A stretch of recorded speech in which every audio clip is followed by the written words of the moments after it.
this is different than your typical webinar. We do have the amazing Dr. Yahuwah Williams here as our guest, and he's going to frame the discussion for us. But then you're also the special guest. So I also want to thank each and every one of you. We also have, I want to give a shout out to Ken Davis, who was our guest, I think a couple of weeks ago. And we have, I can't say everyone's name because it's such a big crowd tonight.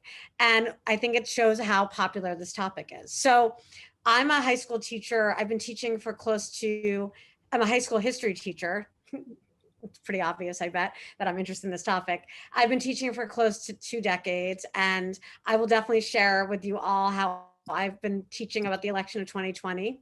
But I'll jump in later. I want to introduce our very special guest, who honestly, he's such a hit with teachers that I don't even think I need to introduce him, but I want to. So we have Dr. Yahuwah Williams here, and you probably play his Sound Smart videos from history.com. You probably share clips of excerpts of his writing with your students, but he is the professor of history, and he has a special new title. I don't know if you're aware of this. He's the founding director of the Racial Justice Initiative. I normally know his title and don't need to look, but this is a brand new title. And he's at St. Thomas University in Minneapolis. So without further ado, because we just want to hear from Dr. Williams right now.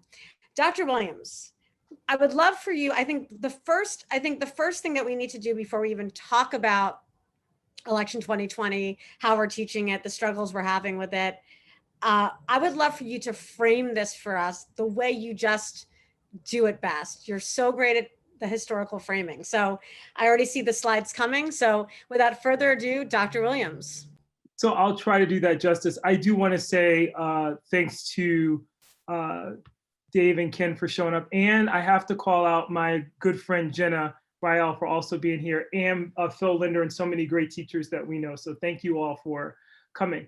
You know, this is a great question and a great topic in a lot of ways, because we're not just talking about post-election, we're talking about teaching in an age of uncertainty. And I just want to spend a few minutes framing this for us as we kind of wrap our heads around what that means. Certainly, as Dave suggested in the very beginning of our conversation tonight, this isn't the only period in the history of our nation where we faced uncertainty, but certainly that level of uncertainty and anxiety is ramped up. And we have to think about how we approach that in the classroom in a way that's both productive and enlightening, reinforces critical thinking, and also makes our students the informed electorate, which really is the foundation for participatory democracy. So there's a lot of responsibility for history and social studies teachers, for civics teachers in this moment. I say that because the essential question for us today is it possible to teach about the importance of unifying the country without discussing efforts to divide it? And I love these images from Bush v. Gore from 2000, because as we saw some of the tweets over the weekend about count all votes and every vote counts, it was shades of that moment, and yet in many ways different, given the stance taken by the president currently occupying 1600 Pennsylvania Avenue. And we'll talk about that more tonight. But I want to begin by giving you the short answer, which is no, you can't decouple the two. That's the reality. We have to talk about them in combination, because at the core, this is the ultimate civics lesson. And how we approach— Are you guys having trouble hearing? Is it just me? I can hear. I can hear. Oh. Did he? Oh, okay. Are we still good? Yep, now we are. Yeah, just want to make sure.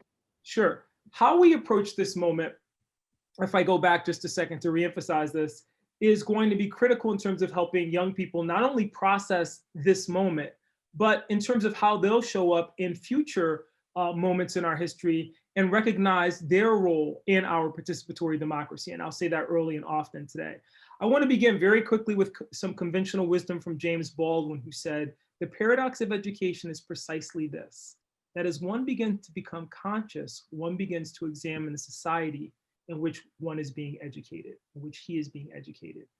If we don't approach this moment, if we don't approach the paradox posed by our own contemporary challenges in a way that allows students to grapple with these questions, we will do immeasurable harm to them in terms of appreciating not only the complexity of our representative form of government, but the fact that history is messy, and we know that, we teach that, but we want them to appreciate that, and that not to dissuade them from full participation and faith in our systems. I say that because in a way, when we think about this, and I go back to the 1960s as a scholar of the Civil Rights and Black Power movement, the document that was put out by the National Commission on the Causes and Prevention of Violence talked about our most serious challenges to date, this was 1960, have been external. They were certainly talking about foreign wars. So when we think about unity and division in the United States and what has united people and what's divided people, certainly in 1960, it was a moment that this commission was reflecting on this with regard to violence. But they say, and I want to be clear here, this kind of strong and resourceful country could unite against those external enemies. While serious external dangers remain, the graver threats today are internal: haphazard urbanization, racial discrimination, disfiguring of the environment, unprecedented interdependence, the dislocation of human identity, and motivation created by an affluent society, all resulting in a rising tide of individual and group violence. That was 1960. Fast forward to 2020, and it's very powerful if we consider how dead on, in some sense, that forecast was. I share this because, in a way, what we don't want to do is forget that there is deep wisdom that can be gleaned from past generations. In fact, John Lewis talked about this in his final letter to the American people, where he really strongly suggested that we study history as a window into how to deal with contemporary challenges. I always think about Justice Holmes' dissent in the Abrams case from 1919, where he talks about persecution for the expression of opinions. Seems perfectly logical. And again, we're thinking about this in the context of our contemporary moment. It's really powerful and really illuminating to think about this. Holmes continues, if you have doubt of your premises or your power, and you want a certain result with all your heart, you naturally express your wishes in law and sweep away all opposition. I think this is very important to talk about, given what's playing out in Washington right now. And I'm not being partisan or political in saying that. I'm simply saying that, and I'll make this case later today. There's a lot that we could do in talking about other chapters in our history that have been challenging to better illuminate and help our students think through critically what this moment represents and why it's so important. Holmes continues, to allow opposition by speech seems to indicate that you think that speech is impotent. As when a man says that he squared the circle, or that you do not care wholeheartedly for the result, or that you doubt either your power or your premises. But when men have realized that time has upset many fighting faiths, they have come to believe even more that they believe the very foundations of their own conduct, and that the ultimate good desire is better reached by free trade and ideas. That the best test of truth is the power to get that thought accepted in the competition of the market. That truth is the only ground upon which their wishes can safely be carried out. That, at any rate, Holmes concludes, is the theory of our Constitution. It's an experiment, as all life is an experiment. Every year, he continues, if not every day, we have to wager our salvation upon some prophecy based upon imperfect knowledge.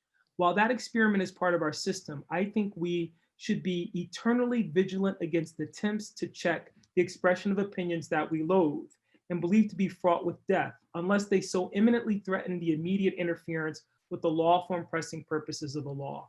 Now, of course, there he was talking about World War I and free speech, but I would argue in our contemporary moment, this is a charge to teachers to think about the damage we would do if we don't, in some constructive and direct way, challenge the untruth and the weight of this moment in terms of what's happening with our political processes. It's not just what's happening in terms of the franchise or disfranchisement, or what we're seeing in terms of allegations about voter irregularities.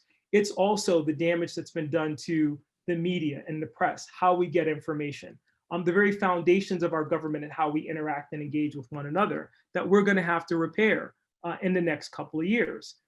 So what happens, and I want to run through this very quickly, I just need another 4 minutes and we'll move on to our discussion.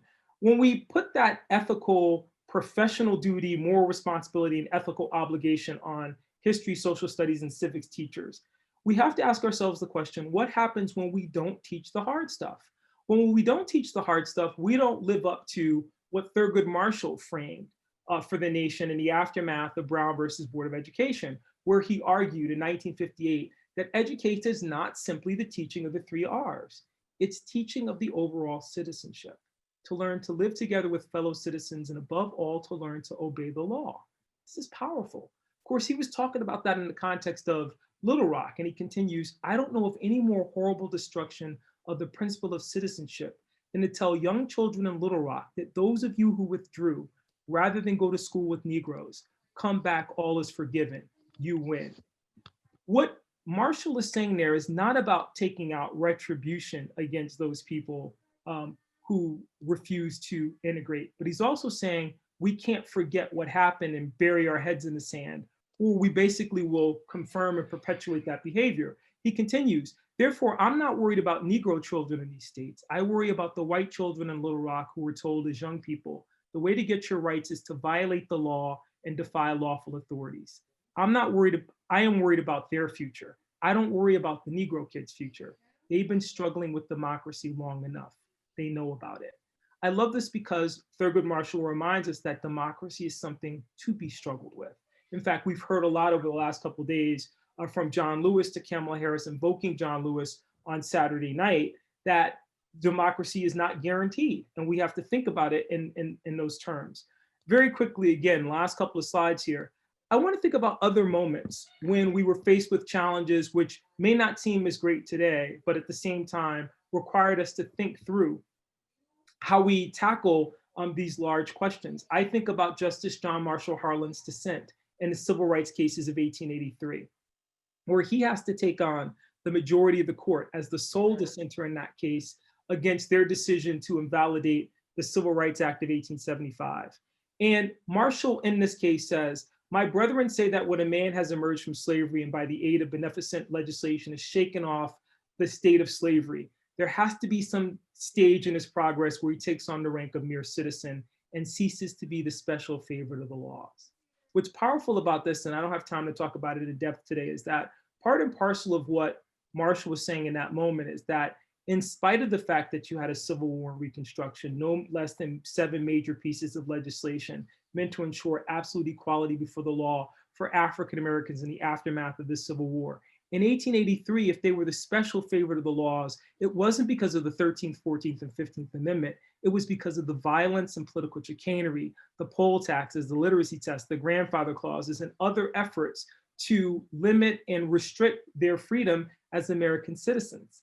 This is the paradox and messiness of our country. And at the same time, it's an invitation for us as history and social studies and civics teachers to think how we can use these chapters in history to illuminate for our students their commitment to the same, even as we work through those challenges. And certainly when we think about Harlan's dissent in that moment, and I want to be clear, Harlan's dissent in 1883 and then his subsequent dissent in Plessy versus Ferguson in 1896 were the minority opinions in those moments. By 1954, they become the majority opinion of the United States Supreme Court in Brown versus Board of Education. So we do understand that time is important. As Holmes said, time has upset many fighting faiths. But we have to think about this in the context of aspirational justice. And when we do this, we have to think about this moment as being bigger than the franchise and bigger than the election of 2020. And I want to give you 4 examples from 4 women who echo the shadow and complexity of this moment. The first is Pauli Murray, talking about in 1956, the state of schools, that we recognize that even as we're talking about the election, there are these complicated issues that are underneath the surface that are very important to wide segments of our society and culture, which have to be addressed. The minimum wage, the digital divide, the treatment of LGBTQ persons, funding for schools. These are all big questions that also influence the way that young people are experiencing this moment.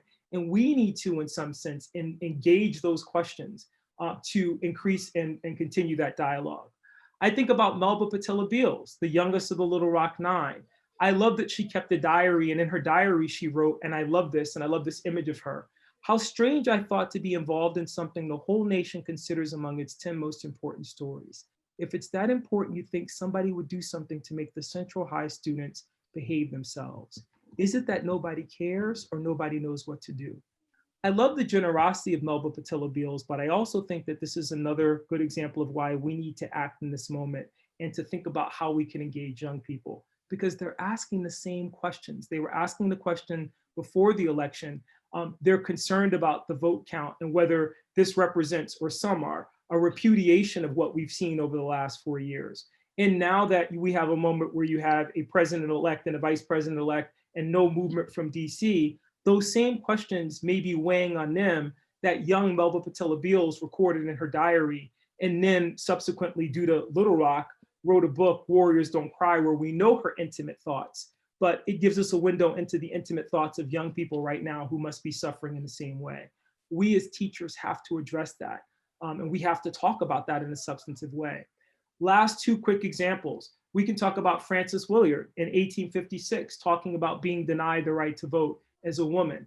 And we can think about that in the context not only of Kamala Harris's talk the other night and how she invoked this long history, but the importance of understanding that even in moments of challenge, there are things to celebrate about our evolution as a participatory democracy, that there has been growth, but vigilance has to go hand in hand with that growth. And to that end, I want to talk about the last woman tonight, and that's Frances Ellen Watkins Harper, who in 1866 wrote a very powerful speech in response to the argument and concern that women would be disfranchised by conversation around the 15th or impending 15th Amendment, what will become the 15th Amendment. What I love about this is that Frances Ellen Watkins Harper in this piece says some things that I think are really powerful in terms of our contemporary moment, even though she wasn't speaking to our contemporary moment, but you'll see what I mean. She wrote, "I do not believe that giving the woman the ballot is immediately going to cure all the ills of life. Democracy is messy. I do not believe that white women are dewdrops just exhaled from the skies. I think that like men, they may be divided into three classes: the good, the bad, and the indifferent." Although she was speaking about this moment just after the Civil War Reconstruction, I would submit to you that in some sense, Frances Ellen Watkins Harper is talking to us today. If I were reading this to you before the election, it'd be even more, I think, impactful. But she continues, "The good would vote according to their convictions and principles. The bad is dictated by prejudice or malice, and the indifferent will vote on the strongest side of the question with the winning party. You white women speak here of rights. I speak of wrongs. I, as a colored woman, have had in this country an education which has made me feel as if I were in a situation of Ishmael, my hand against every man and every man's hand against me. Let me go tomorrow morning and take my seat in one of your streetcars. I do not know what they'll do in New York, but they will in Philadelphia, and the conductor will put his hand and stop the car rather than let me ride." In 1866, in some sense, even though we're again going to extrapolate this to 2020, Frances Ellen Watkins Harper was saying, "I recognize the right to vote is important and essential, but at the same time, the motivation behind those who vote, and more importantly, the problems that they'll tackle in relation to that, are equally concerning to those on the margins."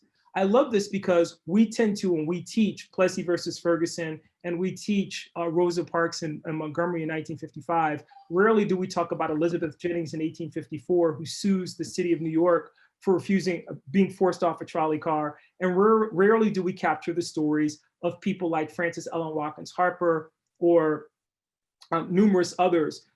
Mary Miles had to sue the Philadelphia and Westchester in 1867 for the same rights. This is powerful. This is about rights, but it's also about wrongs. And I love that. And a society and a profession dedicated to teaching history has to deal in a substantive way with those wrongs, even if they do it by talking about parallel history in order to make those points. And I think we can do that by anchoring our students in core democratic values for elementary students. If you see me present, you know I'm a big fan of the National Council for the Social Studies core democratic values.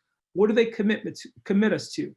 To making sure that students understand the fundamental principles that grow out of not only the founding documents in terms of the Declaration of Independence, but the aspirational language that's in the preamble. The idea that life, each citizen has a right to the protection of their life, but we also want to complicate that for young people. We want them to understand the complexity and the paradox of, does life mean life, or does life mean stand your ground, protect your property, Stanford, Florida? Does it mean the right to bear arms and your perception of risk, or does it mean taking guns away and defunding police? I mean, this is the messiness and the complexity, and there's power in being able to have that conversation with young people. Talking about the pursuit of happiness here, liberty, justice.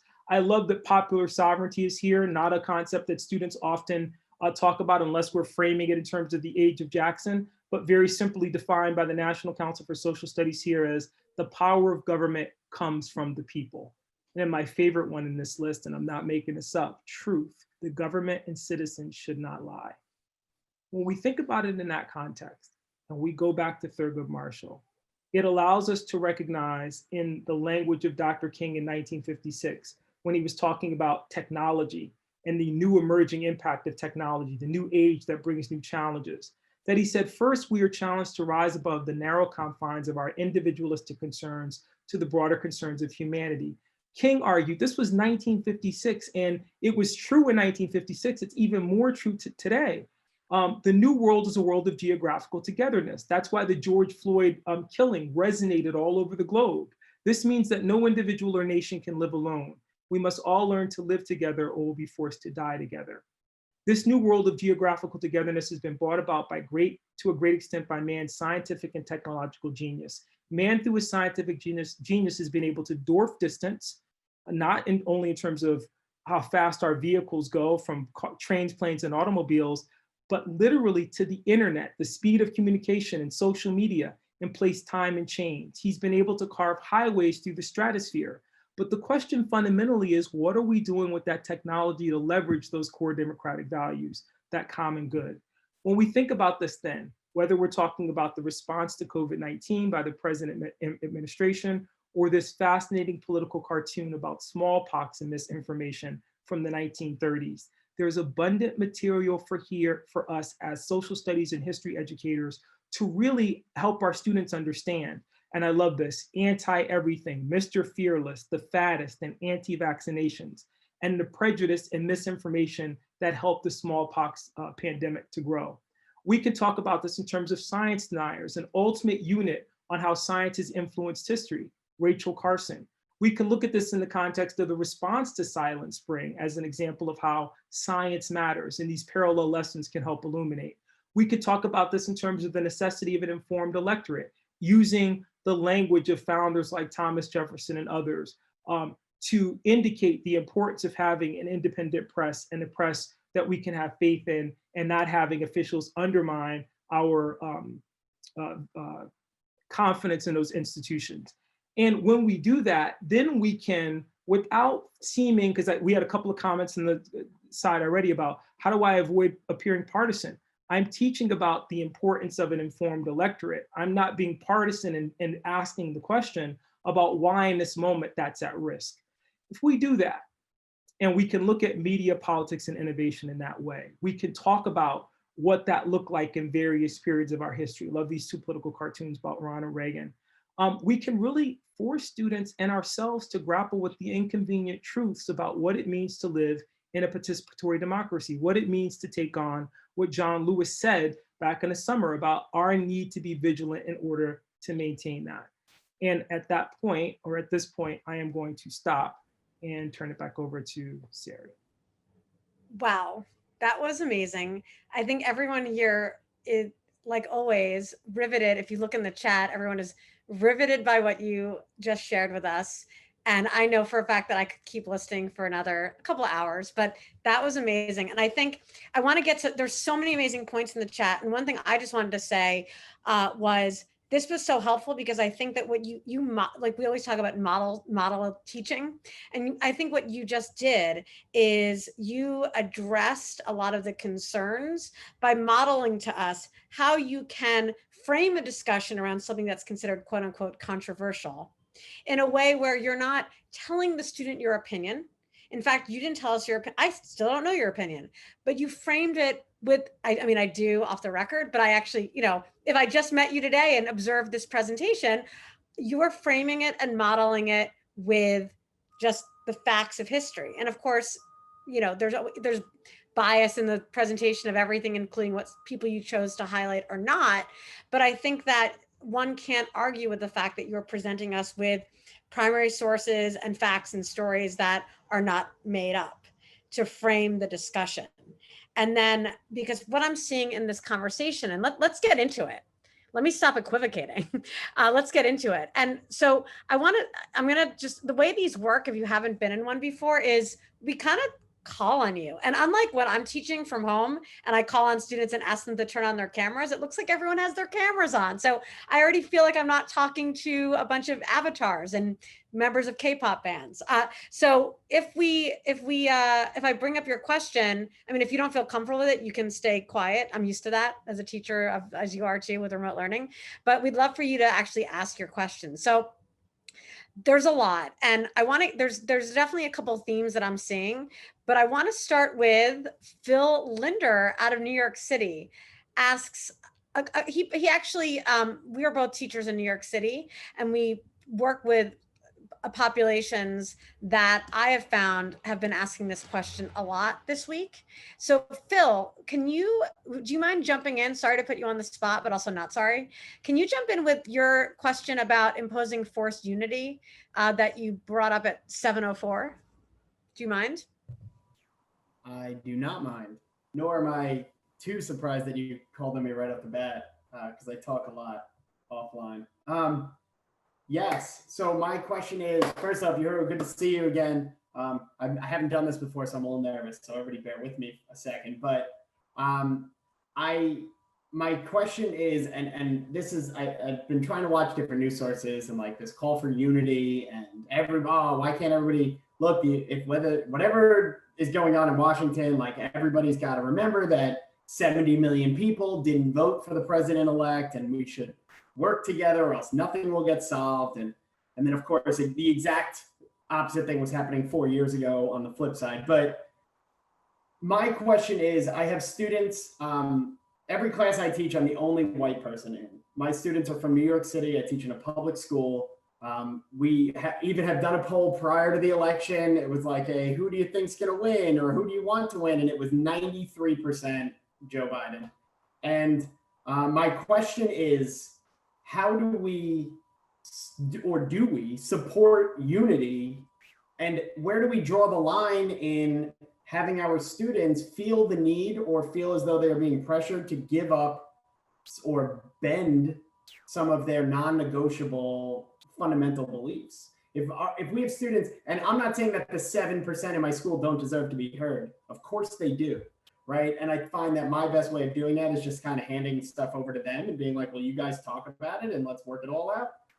But how do we balance this idea of unity, which is important, with also the allowing for individualism? And that's probably the story of American history, whether it's, what laws are created as, as part of agency, or if there's structural things that exist there. It's a kind of a balance, and I'm wondering what other people are doing, and I'd love to hear what Dr. Williams has to say about it also, of course. It's a great question, and it's kind of nice. Dave Cutler just shared a piece earlier, which is in the chat if you and wrote about this. And it's also always nice to have Kenneth Davis on here, so I'm sure they'll want to weigh in on this question too. But what I love about your question is this, Phil, and I'll be very concrete about this. There are a couple of different ways to look at this, and I'll give you historical examples. I've always loved Richard Dana, the Republican from Illinois, in the aftermath of the Civil War, who talks about the grasp of war. And what he says to the Lincoln administration is simply this: why are we talking about unity? Why is the president talking about with charity toward all and with malice toward none? When you have your foe in the grasp of war, that is the moment to completely vanquish him, so that this evil that they have imposed on the nation should never be able to rear its head again. And that was his position, very strong. The danger in that is that the counterinsurgency that it engendered, and people like Eric Foner and David Blight have written extensively about this, the war that took place after the war, where the people who were most vulnerable and susceptible to that violence were the ones who really suffered as a result of that position. Was Lincoln right in taking the moral high ground? Was Richard Dana right in suggesting that it should be punitive, that Reconstruction should punish those, in fact, even disfranchise and keep them out of the political process? I love Thurgood Marshall because he gives us the middle ground. It is neither forgive nor forget, but challenge and take on that history in a way that says we can't normalize what happened over the last 4 years. We have to now, in a very deliberate way, ask our students, as they're reimagining or imagining the future from this point forward, once this election is finally certified, what things ultimately they can work toward in this moment, that would help them realize those things that they were concerned about or felt anxious about in the 4 years that we just experienced. The reason I like that is because really at the core, what Marshall was talking about was participation. It's one thing to be upset. I've been upset for 4 years. I've been in a constant state of agitation about what to do. And post George Floyd, I've been in a bunch of conversations with people who are asking me constantly, what can we do to dismantle systemic racism and oppression? What can we do to deal with police brutality? How can we do this and how can we do that? And part of my argument to them is that we just do. Like, we act, we find ways, and I know you know this, Phil, because I think about the great conference that you put on. We find ways as a collective to reinforce our core democratic values in ways that affirm three things: the dignity and rights of human beings, period. What it means as a citizen to be a part of a participatory democracy and what the core attributes of citizenship are, two.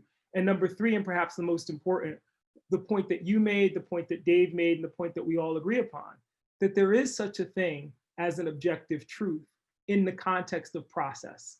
And in our particular moment, as we're looking at what's happening in Washington, D.C., there's a truth. You lost the election and it's time to go. And I'm not being partisan and pointing to this and saying to young people in this moment, these are challenges or moments in our history where our very democracy is threatened. I'm not being partisan and sharing that with students. I'm asking them to consider what we can do going forward to ensure that we never get to these types of points again, or that if we do, what changes would they see or could they imagine us implementing? Give you one last quick example of this. We witnessed unprecedented voter participation in this last election, the most since 1908. At the same time, we had the President of the United States decrying mail-in ballots. I said on several occasions, and I know some states, including Texas, experimented with this time. But the fact of the matter is, I can order anything from Amazon, including all kinds of things, and be verified in a heartbeat. Why couldn't we vote by phone? In this moment when we're doing so much by home, do you imagine how we could exponentially increase voter participation in the United States in state and local elections and in the federal elections? And I want my young people in my classrooms to be thinking about that type of innovation in this moment, rather than, although I think it's appropriate for them to be thinking about the things that are wrong, as Frances Ellen Watkins Harper said, you speak of rights, I speak of wrongs. But part of thinking about the rights is reimagining the rights in relationship to the wrongs.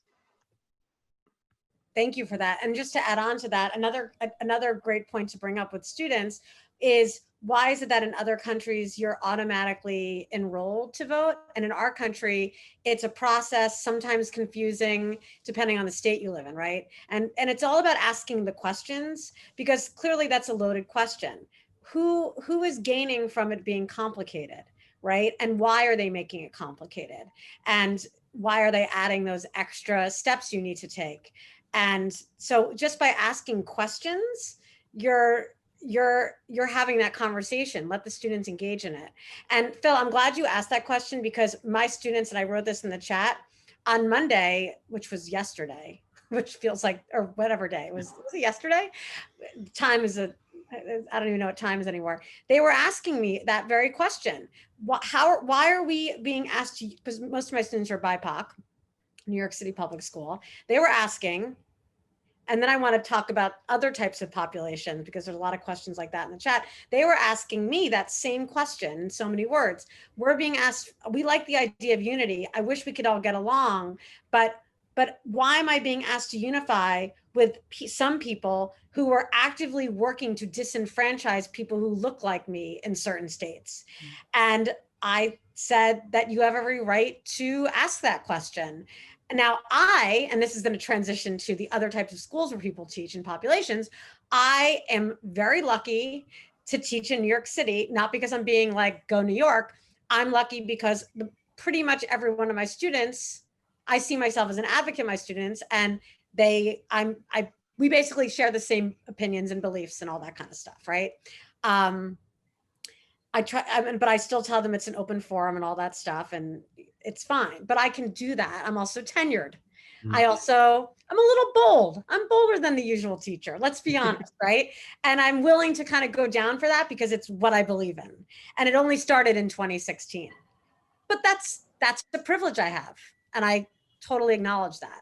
And there's a lot of teachers here who say, maybe some people in this room don't agree with me, and let's have that conversation offline, just because I don't want to don't want to turn it into something this is not supposed to be, but I would love to engage.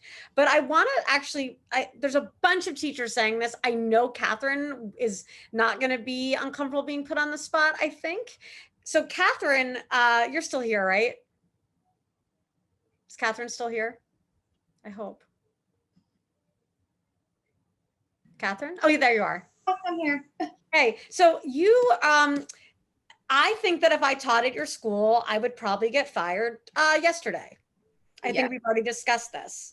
And so I would love for you to just share what you mentioned earlier in the chat. And there's some other people I'd love for you to jump into, because it's the opposite side of the coin in terms of what you're experiencing. Yeah, so I'm a native New Yorker, but I live and teach in the rural South. I'm in West Tennessee. My school is literally situated in a cotton field. My school's 10 minutes from where Roots was written, if that gives you a context of where I am. And my population, I teach elementary, but today we had a really interesting discussion in my class about the election. And a majority of my students came in and said, my parents stopped watching Fox News. They have this new thing on the computer. It's OANN something, they'll tell me. And that Joe Biden has stolen the election because of all of this, and he's going to kill babies. And this is what I'm hearing. And I'm like, whoa. I'm like, hey, no, like, I don't even know. I'm like not equipped to even deal with that, I feel like, because where I am is so, like, I couldn't put up political signs in my yard because I feared they would be taken and a cross would be burnt there. So I'm in this really divisive, very kind of violent part of the South. And I love it here, but this year has been incredibly difficult. So help me. And I know you're not I mean, not that this helps at all because no one's in the classroom with you, but I will say that you're not alone. If you were looking at the chat, there's plenty of other teachers, like Ms. Piasecki. Is that how I say your name? Hi, it's Paiseki, like apple pie, but I respond to anything really at Yeah, this me point. too. Sorry, you know. No worries. It's Yeah. it's way too many letters for a last name, I think. But yeah, I think Catherine, obviously different in terms of geography. Certainly yours is, from what I gather, is a different extreme. But I actually just moved districts, so I now work in a very affluent northern New Jersey district that is very heavy red area, and to the point where my Zoom children have Trump banners and Trump flags still behind them on their Zoom calls, which of course freedom of speech and all. So that's not a road that I've gone down, but it is very difficult to navigate this concept, right? We've talked about, I used to teach government, I now teach US history in this school. So I talk about the idea of political socialization, the idea that you get your information from your family, it's your biggest piece. And my hope is that as we go through this, they start to look back on some of those feelings they had as 14, 15, 16-year-olds. And I realize I'm not gonna maybe have the light bulb go off right now, but it's a very difficult, right? And like you were saying, with the tenure, right, being a new teacher in the district, being in a very conservative area, we talk a lot about bias. I try to teach or require multiple sources and tell them to flip channels and talk about words and adjectives, but it is absolutely a struggle where I'm at as well, Catherine, in terms of the rhetoric and the misinformation. Thank you for sharing that. And I think that the best way to do it is how you're doing it is just, you have to believe that the facts and unbiased information that you're sharing with them now, they might look back when they're 25 and say, oh, it gave them like that seed. And then they went off to college and they met other people who didn't think the same as them. And you just have that's what I always try to tell myself when I have plenty of students throughout the years who just weren't fully catching on to what we were doing in class. And then years later, they'll say, I think about your class all the time now. And I'm like, you do? You didn't pay attention. So we have no idea. And I think that's important to keep in mind, but it definitely must be very triggering and difficult when you have students saying things that are false or at least major exaggerations about what's going to happen. And I think something that, I don't know who brought it up, which I hadn't even thought of, which is something to keep in mind even for myself. We're in their living rooms, right? A lot of people are doing hybrid right now, right? Or just remote. So that's another layer that you're not, it's not just happening in a classroom and then the kids might repeat what you said or record it. Their parents could be watching. Yep. So Dave, do you want to jump in and share about OANN and sources? Sure, and I didn't mean to cut you off. Catherine and everybody else, I share your pain. I have been thinking a lot about media literacy, and I think we have some folks here from various projects that are involved with media literacy. I'm a journalist by training, and it really pains me when I see students relying on infotainment or getting their news from, I don't know, whether it be Rachel Maddow on the left or even on the right, Sean Hannity. I don't think students today, by and large, are able to discern what is presented as objective news versus what is presented as opinionated partisan hackery, if that's a word that people understand. And it concerns me deeply. I spoke earlier before we started the conversation about students believing in fake videos about burning of ballots.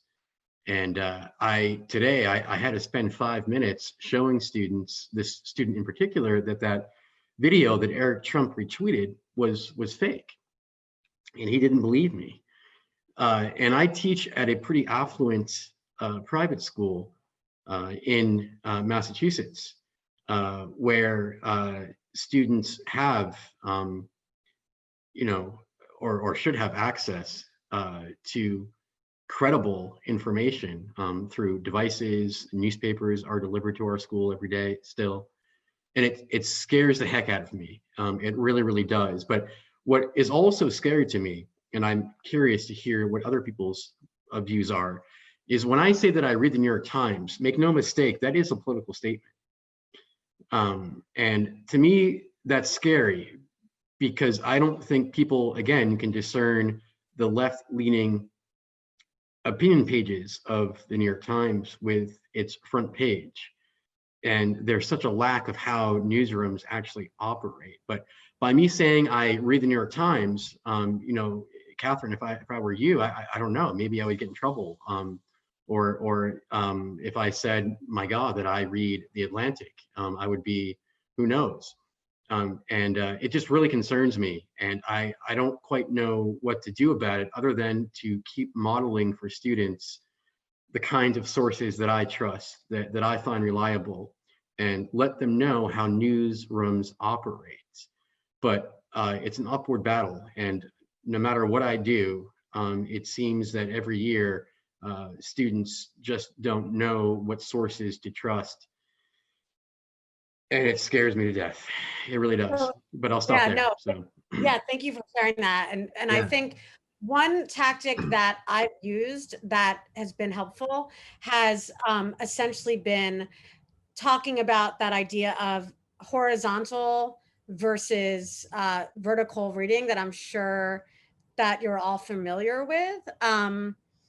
And that's the idea of essentially when you look at, let's say you take a New York Times article and you have students telling you that it's left-leaning garbage, you walk them through the article and you show them how even before you begin reading, you look up the authors, look at their other work, look them up in Wikipedia. Don't just start it, just don't use Wikipedia. Look up their bios, and then you walk them through that process. So basically it's like what I normally have, which is like, and it's like Judy and Phil and a bunch of people in this room know this from working together on curriculum, and Jenna too. Like I have so many tabs open, but that's when you're actually reading and you're using media literacy skills here. Because if you just take a source, I mean, we already know who Dave, and I'm sure a lot of you know who the different journalists are, and if they're an opinion piece or not. But if you model that for your students, it's a start. Yeah, a lateral reading or horizontal reading, whatever you want to call it.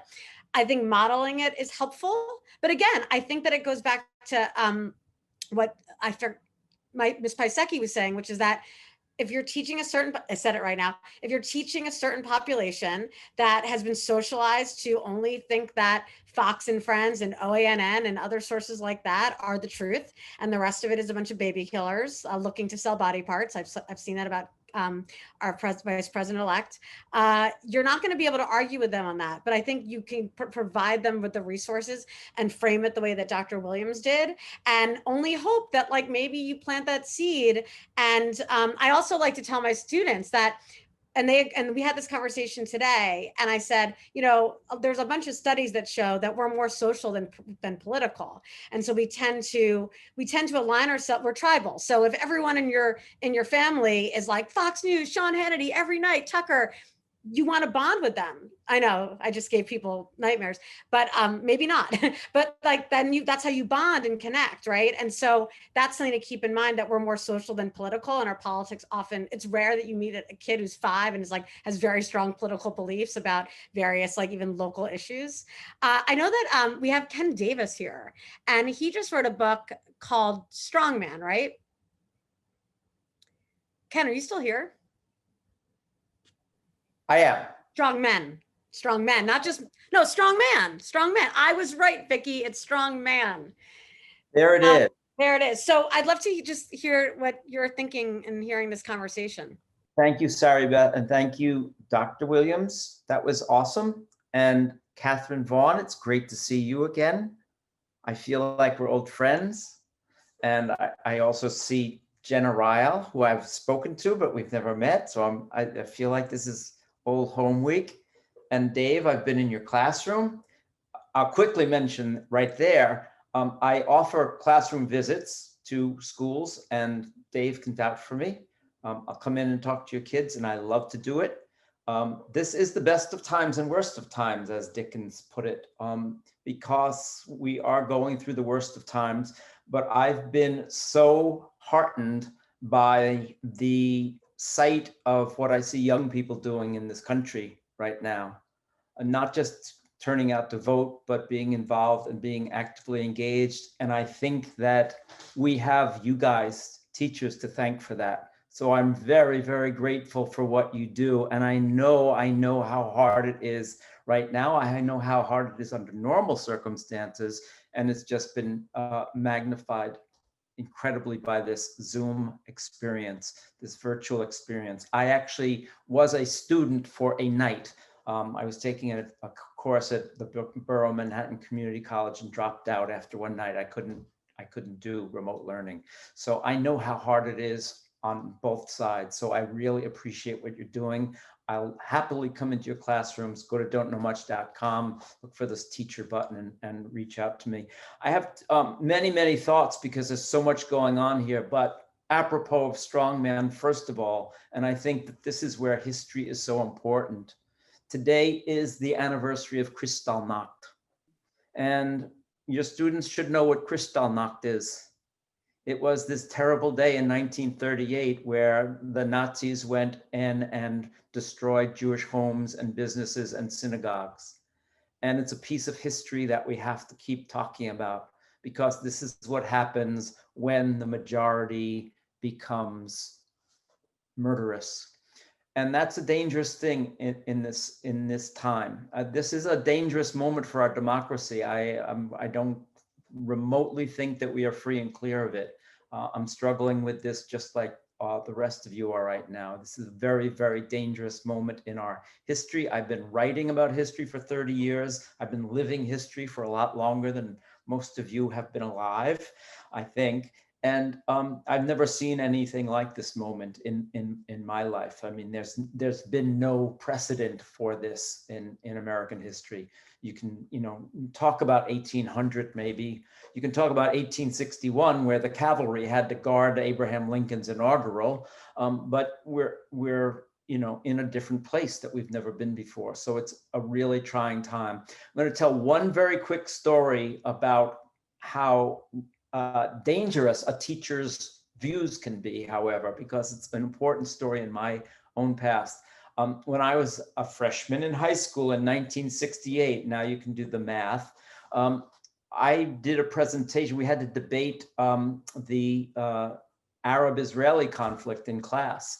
And my teacher, who I really adored, I won't say her name, even though I remember it very, very well. I adored her, 9th grade, world civilization. She was the child of Holocaust survivors. And I had to argue the Arab side in class that day. And unfortunately, I was pretty good at that. And so I was winning. And she kind of freaked out. And so I always keep that in mind as something that a teacher has to remember, that you are there to be, like you said about Dr. Williams before, Sari Beth, you didn't know where he was coming from.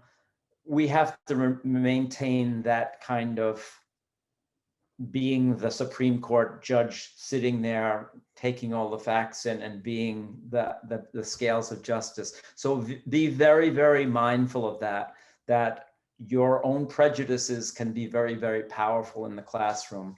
So absolutely stick to the truth. As Dave said, starting this off, facts are stubborn things. In fact, that quote is on the front page of my website right now. John Adams said it long before he was president.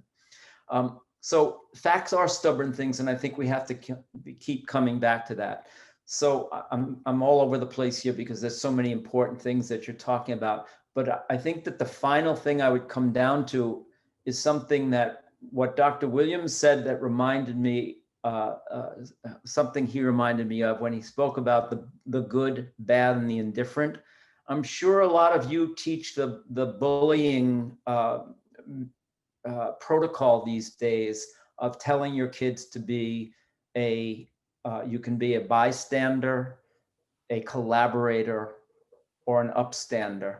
And this is a moment, I think, that we have to really make sure we're ready to be upstanders for the truth. And it's easy for me to say that. I'm sitting in my office in Manhattan, where it's, pretty comfortable and away from a lot of this, and I don't have a classroom to go into. But I think you still have to be loyal to the truth, and you have to be an upstander in supporting that. And I wish and hope that you would have administrations and colleagues that would support you in that. But in the end, I think you have to have your conscience. And so is your conscience going to be your guide when it comes to negotiating this? So yes, be careful, be honest, stick with the facts. They are stubborn things. Don't let your own prejudice come into this, but we have to always stand up for the right. And I think we all know what the right is right now. So end of sermon. Thank you very much. Go to don'tknowmuch.com, go to the educators button and invite me to come in your classroom. I think I like it as much as the kids do. I'm sure they do. Thank you so much for that. And everyone should check out your new book. And I agree that, facts are stubborn things and we should stick to the facts. But, and everyone knows their personal situation in terms of their administration, where they are. But I will say, and then I want to throw it back to Dr. Williams, we are role models right now. And there's a dearth of role models in our federal government. And that is not a political statement. If you find it political, we can talk about that later. I think it's a fact that we don't have role models because we don't have truthfulness right now at all. There's a lot of lying going on. And I think it's really important that we don't both sides situations where there's truth and lies, right? However, you need to be careful how you frame it because you don't want to lose your audience or your job. And so you as a teacher need to obviously stand there as a role model, but the way you frame it depends on your audience, just like in any situation. And I think it's always good to err on the side of framing it with history and facts, as Dr. Williams and Ken were just talking about. So I appreciate that today. And so Dr. Williams, I'd love to just hear your final thoughts, kind of bookend this conversation. And then I know that everyone wants to stay for another hour, but I want to be respectful of your time. So Dr. Williams. First of all, I'm a huge fan of Ken, so it's just been cool sitting here and then to get love like that from him. I'm having a moment. I may never wash this hand again, like they used to say back in the day. Thank you, Ken. I like so much of what Catherine and Dave and Phil said, because I think what you were suggesting, Siri, and it's very important, is that we have to plant seeds, but you also need to water them. And the way that you water them is you borrow some really great techniques from elementary teachers. I love word walls. I'd love National Council for Social Studies core democratic values to be a reference point throughout the entire year. And in those moments when something's happening in our contemporary world that doesn't quite sit right with the notion of equality or diversity or patriotism or common good or truth, I just point to the wall. But that's something that if parents want to look at that or people want to talk about that at the core, we can debate that. But these are things that are drawn directly from our core democratic documents, and it gives you an opportunity to kind of engage it that way. Very quickly too, I want to talk about, because there's so much, and I'm glad that Ken set me up with this. You know, the John Adams meme is going around right now, and people are talking about that. But I like turning a meme into a lesson. And I think there's a way that John Adams can connect the complexity of so much of this moment for us, whether we're talking about Black Lives Matter, whether we're talking about core democratic values. The reason I say that is we all know that John Adams defended the British soldiers who killed the colonists in 1770. And it's interesting the way that he frames the killing, and it's talking about homicide here. And I would just commend you to read this because it's really powerful if you think about the national conversation now about the killing of Black and brown people in public spaces and police violence and so on and so forth, and how John Adams justifies the killing of these colonists. The only thing that I have time to focus with you on now is the language that he uses, because Adams described the mob who attacked the British as a motley rabble of saucy boys, Negroes, mulattoes, Irish Teagues, and outlandish Jack Tars, shouting and hazing and threatening while rendering an Indian yell. He othered them. He said they weren't us. They weren't English gentlemen. And he othered them by racializing them and so on and so forth. In the same way, and if I had more time, I'd read this, the full thing to you, that Elizabeth Cady Stanton, in trying to make the appeal for women to get the right to vote, talked about American women of wealth, education, virtue, refinement, but then othered Chinese, African, German, and Irish with their low ideas of womanhood, despite the fact that it wasn't the Germans, Africans, and Irish that had done this to them. It was their own husbands, fathers, brothers, and sons. So it's not the othering that we have to avoid the othering. But where I want to go is when you think about Adams and that whole thing that we share about the facts, you know, and he talks about facts being stubborn things. I love the context of when he's delivering that and what he was arguing for in that moment, because in a way it proves to us what Holmes and Brandeis were talking about in Abrams. And that's the fact that John Adams in that moment was trying to get British soldiers off for the killing of these American colonists. And in that moment, there's a complexity that we don't want to lose. The same complexity that, for me, I think is really awesome when we talk about how we're looking at Thomas Jefferson. And everyone talks about the election of 1800. It's a very important one. Jefferson's speech, we are all Federalists, we're all Republicans. If I have more time, I'd have it up for you and I'd share it with you. I don't. But we're now taking statues of Jefferson down, calling him a slaveholder, talking about, you know, the litany of wrongs, right, that we can associate with this presidency, and the fact that people retroactively want to read into what Ken suggested very powerfully, that he wasn't an upstander in a moment that it mattered. Well, I would argue that that's also a great opportunity to really invest young people in exactly what Ken suggested. An upstander doesn't wait for that moment of trauma in order to, in a very affirmative way, stand for principle in the way that Phil talked about it, represent it in a way that is palpable, and demonstrate that in all aspects of their lives. We're all complicated and we're all complex. But if we can model upstanding in that way, I think it gives us a great vehicle then to do what, and I have to give them a shout out. New York City schools, their Civics for All curriculum. They're using comic books. They're using other mechanisms to really activate students around this. And I'd say, as you did, Sari, there's some things that we can do. I used to make all my students memorize. My colleagues thought I was a brute.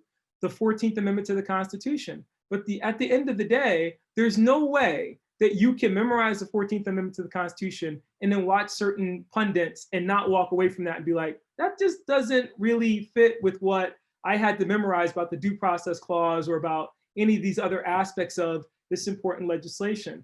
So I think at the end of the day, my final word to everybody would be simply this. And I think Ken said it best, and it's hard not to just end on that note, which is simply that history can be a very powerful, illuminating guidepost for us if we're willing to deal with it in all of its messy complexity, and to also recognize that we have to be more referee and coach than we have to be quarterback. It's a little hard to do that, but remember, the referees and the coaches control the game.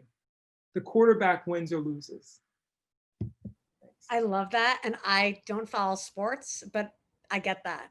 And I say this every time, I'm just so honored to share this profession with you. And I learn so much in all these Zooms, and just the one silver lining to this really weird virtual world we live in is that it's forcing us to connect beyond the borders of our states and our cities. And we're stuck. I mean, maybe I'm just speaking for myself, and I'm pretty much stuck at home still. And so it's great. It's given me this opportunity to meet teachers across the country, and just hearing about how you're dealing with the content that we're all teaching, but we have to navigate in different ways. And it's just amazing.